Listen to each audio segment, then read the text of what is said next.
নাস্তা নিয়ে আসছো? মাশাল্লাহ।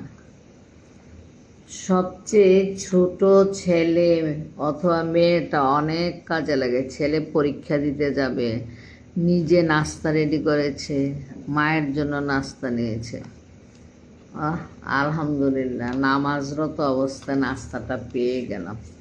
যাক আলহামদুলিল্লাহ, ধন্যবাদ। পরীক্ষাটা যেন ভালো হয়। আজকে ধর্ম পরীক্ষা। মাকে এক গ্লাস পানি দাও।